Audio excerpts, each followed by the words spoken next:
Young ఏజ్లో ఉన్న ఒక అమ్మాయి, ఎంత అమ్మాయి ఏజ్? 23 అండి. 23 ఇయర్స్కి అమ్మాయి చనిపోతా అని ఒక ఆలోచన పెట్టుకుంది అంటే వ్యవస్థ లోపమా, వ్యక్తుల లోపమా, తల్లిదండ్రుల లోపమా, సమాజం లోపమా అనేది మనం ఖచ్చితంగా ఆలోచించాల్సిన విషయం. కానీ అమ్మాయిలే జాగ్రత్తగా ఉండాలి అంటే చాలా మంది ఫీల్ అవుతారు. ఎందుకు ఫీల్ అవుతారు?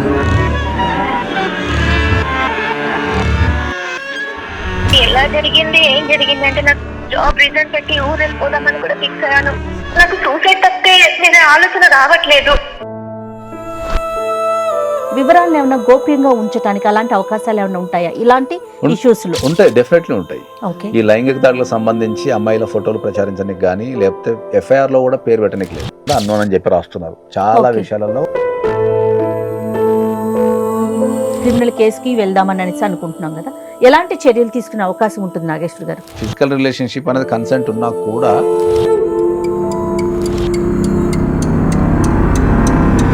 తీవ్రమైన నేరాలు ఇవి. ఓకే. కాబట్టి అది డెఫినెట్లీ అతనికి కూడా హాని. దమ్ముంటే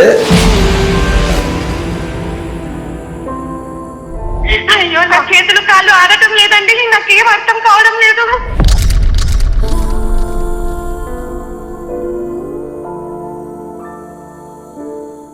వెల్కమ్ టు అందమైన ప్రయాణం. నమస్తే నాగేశ్వర పూజారి గారు. నమస్తే అండి. నవ్య అనే ఒక అమ్మాయి మనల్ని అప్రోచ్ అయిందండి. ఈ తరం పిల్లలు ఎదుర్కొంటున్న ఒక సమస్య, మనం రెగ్యులర్గా మీరు చాలా వీడియోస్లో, చాలా కంటెంట్లో ఈ విషయాన్ని గురించి మాట్లాడుతూనే ఉన్నారు. ముందుగానే మీకు చెప్తున్న ఇలాంటి విషయాలు మీరు పూర్తి వ్యతిరేకి. ఆ అమ్మాయి మనల్ని అలాంటి ఇష్యూకి సంబంధించి మన దాకా వచ్చిందండి. ఒకసారి మీతో మాట్లాడిస్తాను. తన సమస్య ఏంటో మనం ఆడియన్స్కి కూడా తెలిసేలాగా మాట్లాడదాం. తప్పకుండా.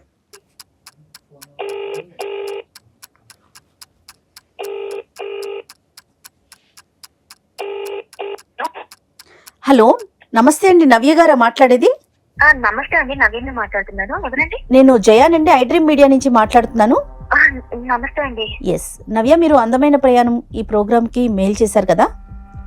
అవునండి. నాతో పాటు నాగేశ్వర్ పూజారి గారు ఉన్నారు.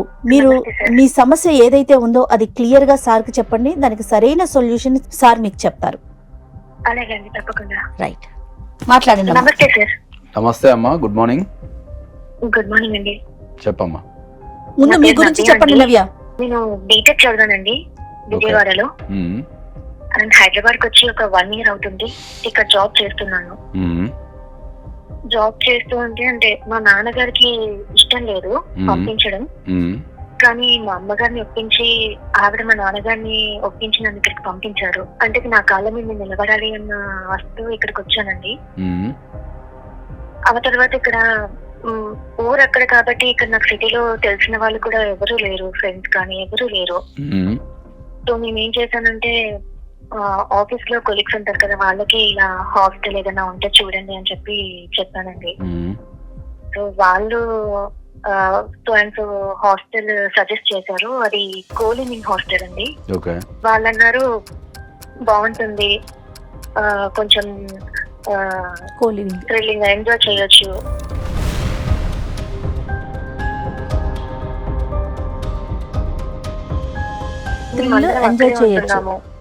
మనకి రెంట్ కూడా తక్కువ ఉంటుంది అలా చెప్పారండి.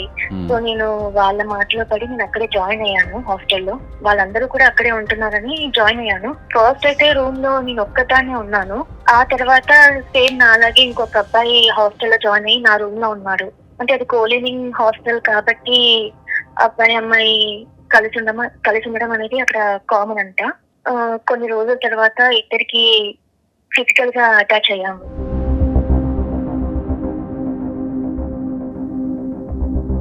ఫిజికల్ గా అటాచ్ అయ్యాక జస్ట్ నా లైఫ్ నేను లీడ్ చేస్తున్నాను, అతని లైఫ్ అతను లీడ్ చేస్తున్నాడు. తన పర్సనల్ విషయాలు కానీ నా పర్సనల్ విషయాలు కానీ ఏది తెలియదు. ఇప్పుడు మా నాన్న వాళ్ళు నాకు పెళ్లి సంబంధం చూశారు, భర్తకి నాకు బావవుతారు. ఇలా సంబంధం చూసి రమ్మన్నారు. నేను కూడా సంబంధానికి ఓకే చెప్పాను. ఇక్కడ హాస్టల్ ఏదైతే ఉందో ఆ రూమ్ లో ఆ పర్సన్ కి చెప్పేసి నేను వెకేట్ చేస్తున్నాను ఇలా అని చెప్పి ఊరు వెళ్దామన్న టైంలో అతను ఇప్పుడు బ్లాక్ మెయిల్ చేస్తున్నాడు. ఏమని?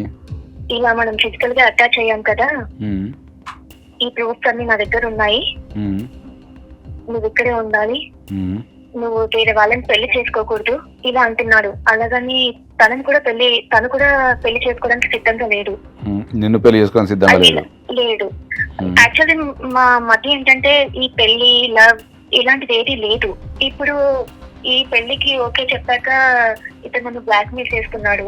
ఇక్కడే ఉండాలి, నేను ప్రూఫ్స్ అన్ని నా దగ్గర ఉన్నాయి, ఇలా మోసం ఇలా అందరికి చూపించి బయట పెడతాను అని చెప్పి చెప్తున్నాడు. నాకు ఏం చేయాలో కూడా తోచట్లేదు. నేను ఫ్రెండ్స్ ఎవరికి చెప్పుకోవాలన్నా కూడా నాకు ధైర్యం చాలట్లేదు. అందుకే ఇంకా నేను సూసైడ్ చేసుకుందాం అనుకున్నాను.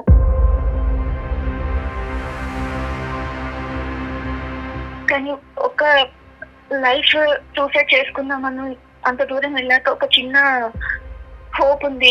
మీ షోకి ఇలా స్ట్రోల్ చేస్తూ ఉంటే మీ షో ఒకటి నాకు కనిపించింది. సో ఇక్కడికి వస్తే మిమ్మల్ని కాంటాక్ట్ అయితే ఏదైనా సొల్యూషన్ చెప్తారేమో అన్న హోప్ మీకు మెయిల్ చేశాను. అతను మీ ఆఫీస్ లో పని చేస్తాడండి? ఓన్లీ మీ ఇద్దరు రూమ్మేట్స్ అంతేనా? రూమ్మేట్స్ అంతే అండి. ఇప్పుడు ఫిజికల్ రిలేషన్షిప్ ఏర్పరచుకోవడము లేకపోతే ఫిజికల్ గా పాల్గొనడం అనేది చాలా ఈజీ అయిపోయింది. నిజమైన ప్రేమ ఏడా చేసినా దొరుకుతం లేదు. క్యాజువల్ థింగ్స్ అయిపోయింది. క్యాజువల్ థింగ్ అయిపోయింది, చాలా క్యాజువల్ థింగ్ అయిపోయింది. ఇప్పుడు ఆమె బాధలో ఉంది కాబట్టి ఇప్పుడు మనం ఆమెను ఏం అనలేం కాబట్టి ఫస్ట్ ఆమెను అప్రిషియేట్ చేయాల్సిన విషయం ఏంటి అంటే, ఎప్పుడైనా ఎవరైనా సరే చనిపోవాలని ఆలోచన వచ్చినప్పుడు నన్ను సంప్రదించండి, నేను కాపాడుకుంటా కంపల్సరీ. మనిషి జీవితం అనేది చాలా విలువైనది. ఓకే, పోరాటం నేర్చుకోవాలా. ఓకే, జీవితాన్ని మనం పోరాడి దాన్ని అనుభవించి మనం 10 మందికి ఆదర్శంగా నిలవాలి తప్ప ఉట్టిగా చనిపోవడం ఏంటి? యంగ్ ఏజ్లో ఉన్న ఒక అమ్మాయి, ఎంత అమ్మాయి ఏజ్? 23 అండి. 23 ఇయర్స్. 23 ఇయర్స్కి అమ్మాయి చనిపోతా అని ఒక ఆలోచన పెట్టుకుంది అంటే వ్యవస్థ లోపమా, వ్యక్తుల లోపమా, తల్లిదండ్రుల లోపమా, సమాజం లోపమా అనేది మనం ఖచ్చితంగా ఆలోచించాల్సిన విషయం. మీకు ఎవరికి ఎలాంటి సమస్యలు ఉన్నా కూడా కింద స్క్రోల్ అవుతున్న నెంబర్కి కాల్ చేయండి. సార్కి పిఏ మీకు కాల్ అటెండ్ చేస్తారు. నెక్స్ట్ సార్కి ఆ కాల్ ఫార్వర్డ్ చేయడం జరుగుతుంది. మీ సమస్యని పూర్తిగా పరిష్కరించడం జరుగుతుంది. తర్వాత సరే ఇది జనరల్గా క్రిమినల్ కేసు. ఇది యాక్చువల్లీ సరే ఇది క్రిమినల్ కేసు. మనం అబ్బాయి మీద పొల్యూషన్లో కేసు పెట్టి దాన్ని చేయాలా? ఈ ప్రోగ్రామ్ అయిపోయిన తర్వాత డెఫినెట్లీ మనం క్రిమినల్ కేసు పెట్టి ఆ అబ్బాయి మీద చర్యలు తీసుకుందాం. కానీ మనకి ఇప్పుడు అవగాహన కోసం ఖచ్చితంగా ఇక్కడ కౌన్సిలింగ్ ఇచ్చి మ్యాక్సిమం సమస్యను పరిష్కరించే ప్రయత్నం చేద్దాం ఇక్కడ. మరి అమ్మా, ఇప్పుడు ఆ అబ్బాయికి సంబంధించిన డీటెయిల్స్ ఏమున్నాయమ్మా? మీరు ఏమైనా కనుక్కున్నారా? ముందు నుంచి కూడా అతని పర్సనల్ లైఫ్ గురించి అతని డీటెయిల్స్ తెలియదు. జస్ట్ ఒక ఐటీ కంపెనీలో జాబ్ చేస్తాడని మాత్రమే తెలుసు. అమ్మా, నువ్వు 23 సంవత్సరాల ఏజ్ ఉన్న ఒక అమ్మాయివి. నువ్వు మీ అమ్మ నాన్న చాలా కష్టపడి నిన్ను బీటెక్ వరకు చదివించి నీ మీద నమ్మకంతో, నీ మీద గౌరవంతో, నువ్వు జీవితంలో ఎదుగుతావనే ఆశతోని నిన్ను హైదరాబాద్ సిటీకి పంపిస్తే మీరందరూ హైదరాబాద్కి వచ్చి ఏం చేస్తున్నారు? మిడిల్ క్లాస్ అండి, మరి మిడిల్ క్లాస్ ఫ్యామిలీ సపోర్టివ్ గా ఉందాం, నా కాళ్ళ మీద నిలబడ్డాము, వాళ్ళ పేరు నిలబడ్డామన్న ఉద్దేశంతో వచ్చాను. అమ్మా, బిహేవియర్ ఇలా జరుగుతుంది అని నేను అనుకోలేదండి. ఇలా జరుగుతుందని అసలు ఎక్స్పెక్ట్ చేయలేదు. అదే చెప్తున్నా అమ్మా, బిహేవియర్ కి మిడిల్ క్లాస్, పూరు, రిచ్ అంటే ఏమి ఉండదమ్మా. అది human behaviour is everybody in the same around the world. ఇప్పుడున్న సమాజంలో అమ్మాయిలే చాలా జాగ్రత్తగా ఉండాలి. నువ్వు ఎంత వెల్ డెవలప్డ్ కంట్రీ తీసుకున్నా, ఎంత పూర్ కంట్రీ తీసుకున్నా, నువ్వు ఏ స్థాయిలో ఎదిగినా కూడా ఉమెన్ ఈజ్ ఆల్వేస్ విక్టిమ్ ఎప్పటికీ. కాబట్టి చాలా మంది ఫీల్ అవుతారు. ఎందుకు ఫీల్ అవుతారు? అమ్మాయిలే జాగ్రత్తగా ఉండాలి, ఎందుకు అబ్బాయిలు జాగ్రత్తగా ఉండొద్దా? ఇలాంటి వర్షం మనం వింటూ ఉంటాం నాగేశ్వర గారు. ఫైనల్ గా లాస్ ఎవరైతారు? వాళ్ళే అవుతారు. ఎస్పెషల్లీ నేను అందరికి ఏం చెప్తున్నాను అంటే, దయదలిచి మీరు కోలివింగ్ హాస్టల్లో ఇటువంటి కల్చర్ ని పెంచకండి అని చెప్తున్నాను. అవునండి, అసలు హాస్టల్స్ ఇచ్చేవాళ్ళు కూడా చెప్తున్నాను నేను. పోనీ మీ ఇద్దరు ఉన్న వాళ్ళు ఏమన్నా పెళ్లి చేసుకుంటామన్న ఒక కమిట్మెంట్ తో ఉన్నారా? అలాంటి అసలు అంశమే లేదంటున్నారు. మరి ఏంటి దీన్ని, ఈ రిలేషన్ ఏమనాలి చెప్పు? ఎలా జరిగింది, ఏం జరిగింది అంటే నాకు ఎలా చెప్పాలో కూడా అర్థం కావట్లేదు మేడం. కానీ అతను ఇప్పుడు బ్లాక్ మెయిల్ చేస్తున్నాడు. మనీ అది అని అంటే నేను మనీ కూడా ఇచ్చాను, కానీ ఇంకా ఇవ్వు అంటున్నాడు.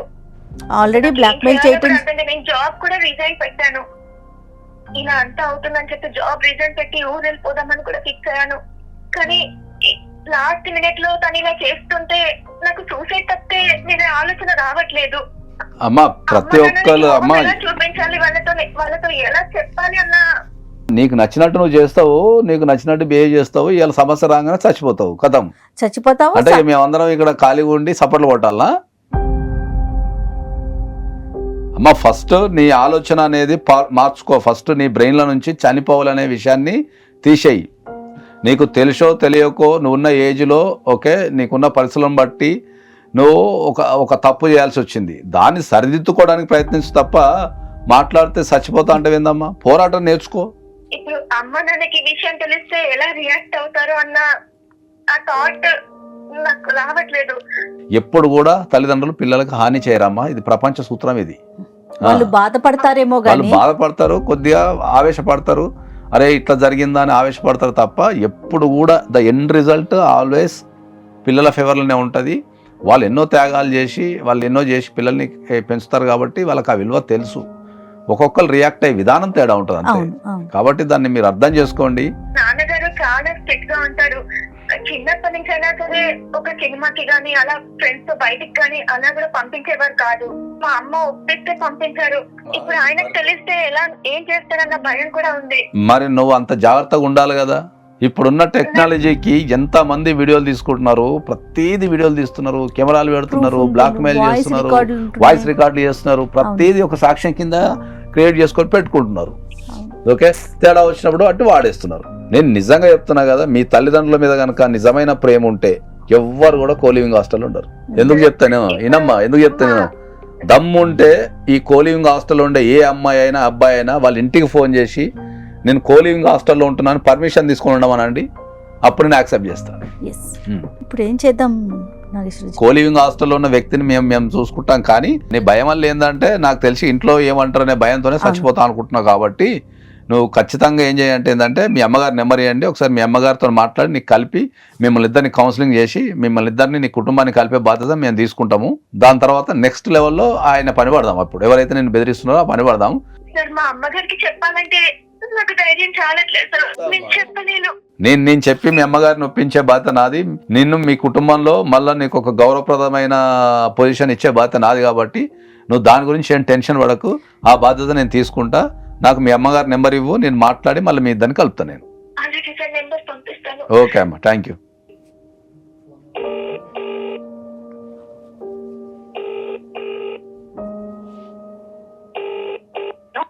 నమస్తే అండి, వరలక్ష్మి గారా మాట్లాడేది? అవునండి, మీరెవరండి? అమ్మా నమస్తే అమ్మా, నా పేరు జయ. నేను అందమైన ప్రయాణం ప్రోగ్రాం నుంచి మాట్లాడుతున్నాను. నాతో పాటు సీనియర్ అడ్వకేట్ నాగేశ్వర్ పూజారి గారు కూడా ఉన్నారు. అయినా మీరు నా నంబర్ కి చేయడం ఏంటండి? ఒక పని పడిందమ్మా మీతో, అందుకని కాల్ చేశాను. నవ్య మమ్మల్ని అప్రోచ్ అయిందమ్మా, తనకు ఒక సమస్య ఉండి. ఏమైందండి? మా అమ్మాయి బానే ఉంది కదా? తను ఆరోగ్యంగా ఉంది, చక్కగా ఉంది, మాతో మాట్లాడింది. మీరేం కంగారు పడద్దు. మీరు ఇంట్లోనే కూల్గా ఉన్నాను అంటే నాగేశ్వర గారు కూడా మీతో ఒకసారి మాట్లాడతారు. సరే అండి, ఒకసారి మాట్లాడండి. బాగున్నారా? బాగున్నానండి. ఆరోగ్యం అంతా మంచిగా ఉందా అమ్మా? బానే ఉందండి. మీరు కాల్ చేశారంటే మా అమ్మాయికి ఏమైందో అని కొంచెం దడగా ఉంది. అమ్మాయికి ఏ రకమైన ఇబ్బంది ఏం లేదు. జస్ట్ ఒక విషయాన్ని మీతోని కులంకషంగా చర్చించడానికి మాత్రమే కాల్ చేసినాం తప్ప మీ అమ్మాయికి ఏం కాలేదమ్మా. నిన్న కూడా మాట్లాడానండి. అమ్మాయి సమస్య కానీ వేటి గురించి చెప్పలేదే. మీరేం పెద్దగా ఇప్పుడు ఏం గాబరా పడకండి, టెన్షన్ పడకండి. ఫస్ట్ నేను చెప్పేది చాలా జాగ్రత్తగా వినండి. ఫస్ట్ వాళ్ళ నాన్నగారు ఏమొద్దమ్మా, ఫస్ట్ మీరు వినండి. ఇక దాని తర్వాత వాళ్ళ నాన్నగారు ఎట్లా ఇన్వాల్వ్మెంట్ చేద్దాం దాన్ని ఫస్ట్ మీరు వినండి కొద్దిగా. నవ్య ఉంది అమ్మా, అమ్మతో మాట్లాడు ఒక్కసారి. నవ్య, ఎలా ఉన్నావు అమ్మా? నీకేం కాలేదుగా? అమ్మా అమ్మ నీకు ఎలా చెప్పాలో నాకు అర్థం కావట్లేదమ్మా. ఏనా ఏమైంది? అమ్మ నన్ను క్షమించమ్మా, నేను తప్పు చేశాను.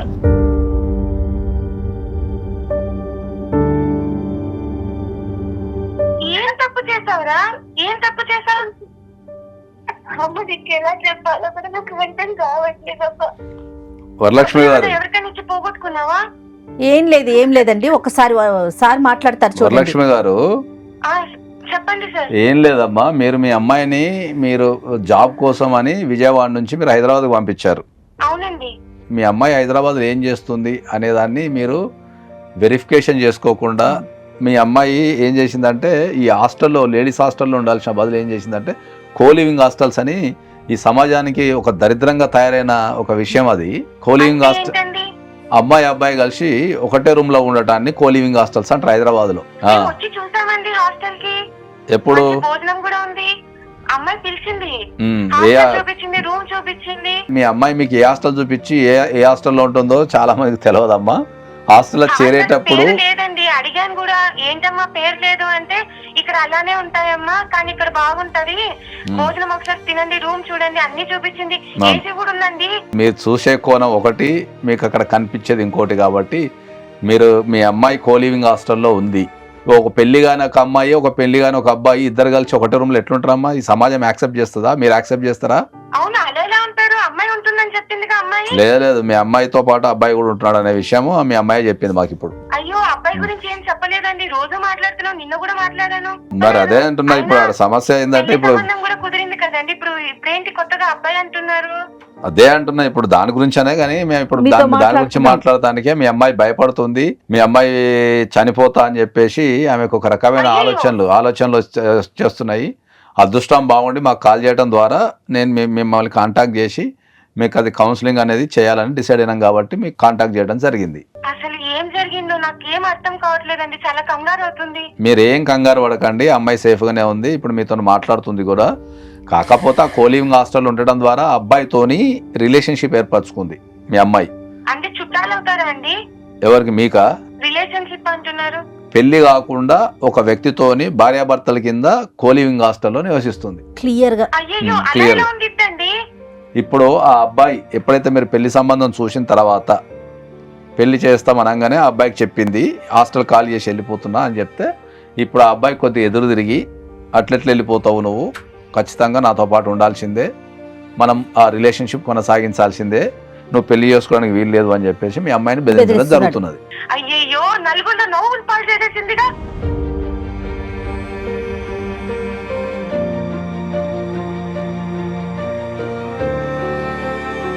అయ్యో, వీళ్ళ నాన్నగారికి తెలిస్తే ఏమంటారో ఏమో. అసలే వాళ్ళ నాన్నగారు ఒప్పుకోకపోతే నేను ఒప్పించి మరి, అలా కాదండి మన అమ్మాయి మీద నమ్మకం ఉంచుకోండి, ఈ 2 ఏళ్ళు పెళ్ళని కూడా ముందే చెప్పాము, అన్ని చెప్పాము కదండి, ఇలా ఎలా చేసింది? నాకేమో దడొచ్చేస్తుంది, అసలు ఏం చేయాలి నాకు అర్థం కావడం లేదు. అయ్యో, ఇది ఎవరికైనా మన చుట్టాలకి వాళ్ళకి తెలిస్తే ఏం మా పరువు పోతుందండి. ఓరి భగవంతుడా.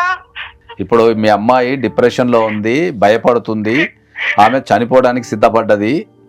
సో అటువంటి పరిస్థితుల్లో ఉన్న అమ్మాయిని మనం అందరం కలిసి ధైర్యాన్ని ఇవ్వాలా, నిలబడాలి తప్ప వాళ్ళ మీద పడి మనం దాడి చేస్తే వాళ్ళు మరింత భయానికి గురైపోతారు. వాళ్ళు మన చేతుల నుంచి చేజారిపోయి వాళ్ళకి నచ్చిన డెసిషన్ తీసుకుంటారు. తెలిస్తే అమ్మో పక్కనిస్తాడా మమ్మల్ని? అయ్యో, ఆయన ఏమైపోతాడు? అసలు నువ్వు ఎలా చేసావమ్మా? నీకు ఏది తప్పే అమ్మా, నాకు అది అర్థమవుతుంది. ఇప్పుడు నాకు అర్థమవుతుంది. నాకు ఏం చాలా కూడా అర్థం కాకే వీళ్ళని అప్రోచ్ అయ్యాడమ్మా. నీకు చెప్పే ధైర్యం కూడా నాకు చాలా లేదు, అందుకే నేను చచ్చిపోదాం అనుకున్నాను. నేను తప్పు తెలుసుకొని వచ్చానమ్మా. ఇప్పుడు నన్ను ఏం చేయమంటారు? నువ్వు తప్పు చేసేటప్పుడు మేము గుర్తు రాలేదా? మా ప్రేమ గుర్తు రాలేదా నీకు? అసలు నువ్వు మా కూతురువేనా? వరలక్ష్మి గారు, ఇప్పుడు ఆ పాప సమస్యలో ఉందండి. వరలక్ష్మి గారు, మీ పాప నవ్య చాలా సమస్యలో ఉంది, మానసికంగా ఇబ్బంది పడుతోంది. దయచేసి పిల్లని కాపాడుకునే ప్రయత్నం చేద్దాం మనం. దయచేసి మీరు కొంచెం సావధానంగా ఉండండి ప్లీజ్. అయ్యో, నా చేతులు కాళ్ళు ఆడటం లేదండి, నాకేం అర్థం కావడం లేదు. మీరు టెన్షన్ పడాల్సిన అవసరం ఏం లేదు వరలక్ష్మి గారు. ఇలాంటి పనులు చేయను. అయ్యో, మీరు ఇలా భయపడతారనే ఆ పాప నవ్య చెప్పడానికి ఇబ్బంది పడింది ఇన్ని రోజులు కూడా. మీరు కొంచెం సావధానంగా విన్నారనుకోండి, సమస్యకి పరిష్కారం దొరుకుతుంది. భయపెట్టడం ద్వారానో ఇంకోటి చేయడం ద్వారానో వాళ్ళు మరింత బెంబేలెత్తిపోతారు. ఓకే, వాళ్ళందరూ చాలా మంది పిల్లలు వాళ్ళ తల్లిదండ్రులకు చెప్పుకోకపోవడానికి కారణం ఏంటి అంటే, తల్లిదండ్రులు ఎట్లా రియాక్ట్ అవుతారో వాళ్ళు అర్థం చేసుకోరో అనే భయంతో చాలా మంది ఆత్మహత్యలు చేసుకుంటున్నారు. అవునండి. కాబట్టి ఫస్ట్ మనకు పిల్లలు ఎప్పుడైనా తప్పు చేసినా, వాళ్ళు తెలిసో తెలియకో తప్పు చేసినప్పుడు ఫస్ట్ వాళ్ళని కాపాడండి. కాపాడిన తర్వాత నెక్స్ట్ లెవెల్లో వాళ్ళకి కౌన్సిలింగ్ ఇచ్చాలి తప్ప, సరిదిద్దాలి తప్ప, ఎవరైనా తప్పు చేసినా అనగానే వాళ్ళ మీద పడి దాడి చేయటమో, లేదంటే వాళ్ళని బెదిరించడమో, వాళ్ళని భయపెట్టడమో ఎప్పుడు చేయొద్దు అని చెప్పి నేను చెప్తున్నాను. ఫస్ట్ మీరు అర్థం చేసుకోండి, ఆ అమ్మాయి ఉన్న పరిస్థితుల వల్ల తప్పు చేసి ఉండొచ్చు, దాన్ని మీరు అంగీకరించాలి. ఫస్ట్ ఇప్పుడు జరిగిపోయిన దాని గురించి మనం మర్చిపోయి జరగాల్సిన దాని గురించి మీద శ్రద్ధ పెడితే మనం సమస్యను పరిష్కరించడం అనేది చాలా ఈజీ అవుతుంది. కరెక్ట్. కానీ ఇప్పుడు తప్పు నుంచి ఎలా బయటపడాలి? దానికి మేము ఉన్నామండి. చెప్పాలి, సమాజంలో మా తల ఎలా ఎత్తుకోవాలి? నాకేం అర్థం కావడం లేదు. అదృష్టం మీరే చెప్పాలి సార్ దీనికి? దుష్టం బాగుండి ఇంకా మీరు మీ అమ్మాయి ఇప్పుడు మాకు కాల్ చేసింది కాబట్టి ప్రాణాలతో ఉంది. అదే ఇప్పుడు మేము మాట్లాడకుండానో నువ్వు మాట్లాడకుండానో ఆమెని ఏదన్నా చేసి ఉంటే ఆమె తనను తాను బలి తీసుకునే అవకాశం ఉందమ్మా. మీరు అర్థం చేసుకోండి ఫస్ట్. అది ఆ అమ్మాయి రియలైజ్ అయింది.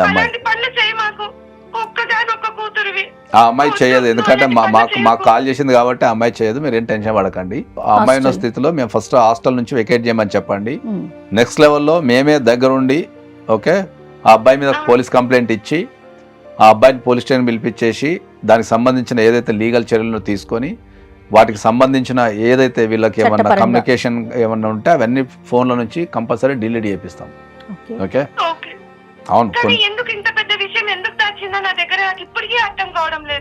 కొన్ని సందర్భాలలో వాళ్ళు చెప్పుకోలేని పరిస్థితి ఏర్పడుతుంది కాబట్టి ఎవ్వరు కూడా రిలేషన్షిప్కి వెళ్ళేటప్పుడు ఇంట్లో పర్మిషన్ తీసుకుని వెళ్ళారమ్మా. తెలిసి తెలియని తనంతోనే వెళ్తుంటారు కాబట్టి అది జరిగిపోయిన విషయాన్ని మరీ గుర్తు చేసుకొని మరింత బాధపడటం కంటే ఫస్ట్ మీరు ఇమ్మీడియట్లీ మీ అమ్మాయిని మీ దగ్గర తెచ్చుకోండి.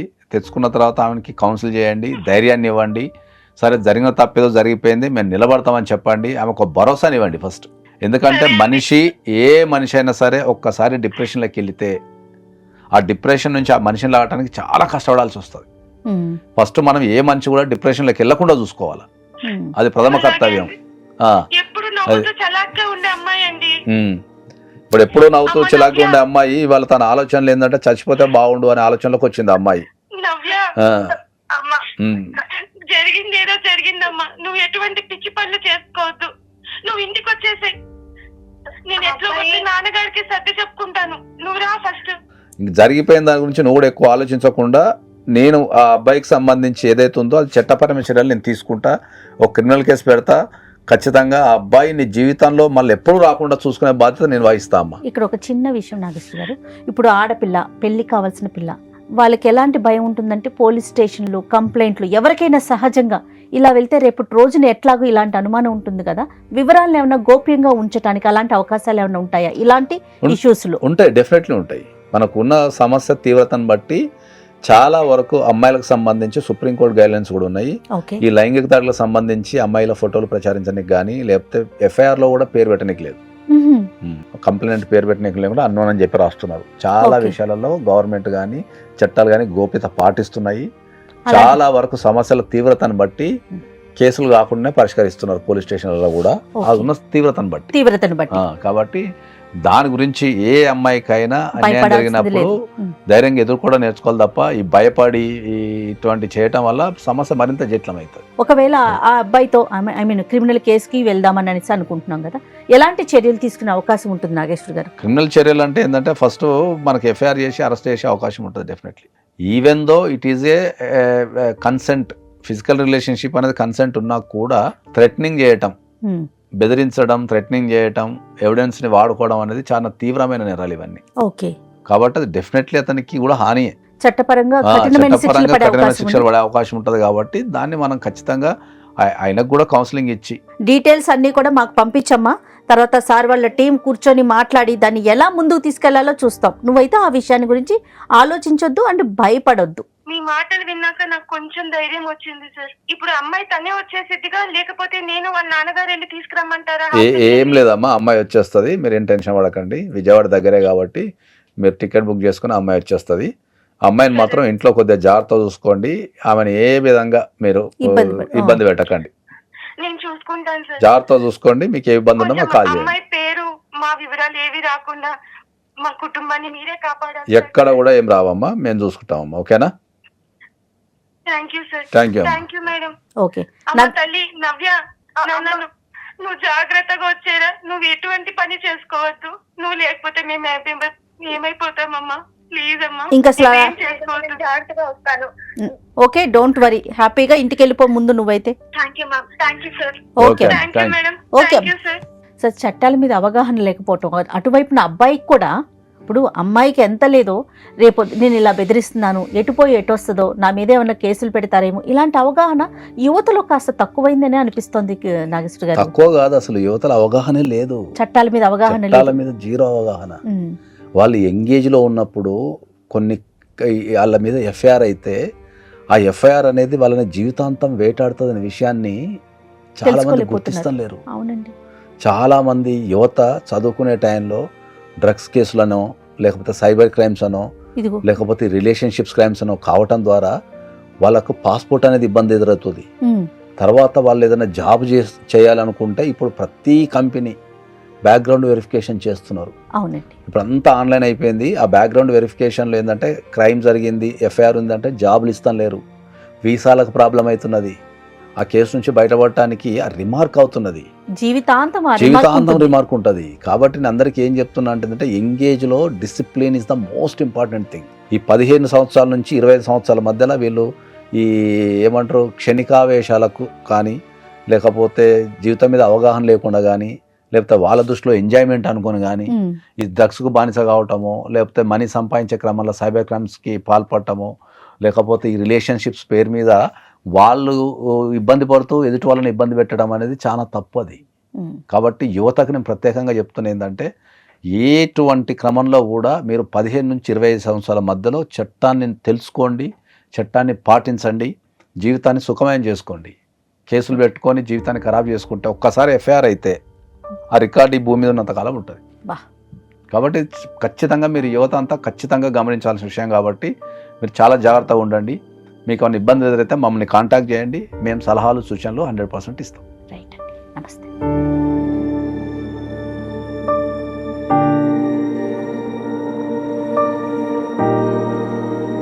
And for more videos, please subscribe to iDream. Please subscribe to iDream. Please subscribe iDream. And please subscribe to iDream. For more videos, subscribe to iDream. please like, share and subscribe to the channel. Congratulations, iDream. Subscribe to iDream. Subscribe to iDream. So subscribe to iDream Media. iDream ki iDream team andarki huge congratulations. Please subscribe iDream Media. Please subscribe to iDream. Subscribe iDream. Please subscribe to iDream. iDream అంటే నా కళల channel subscribe చేసుకున్న నోరు తిరుగుతలేదు, మీరైతే గంట గుర్తు కొట్టండి. For more such videos, please subscribe to iDream. Subscribe to iDream. Please subscribe to iDream. Please subscribe iDream Media. Please do subscribe to iDream. Please subscribe to iDream Media. For best entertainment and information, please subscribe iDream. And don't forget to subscribe to iDream.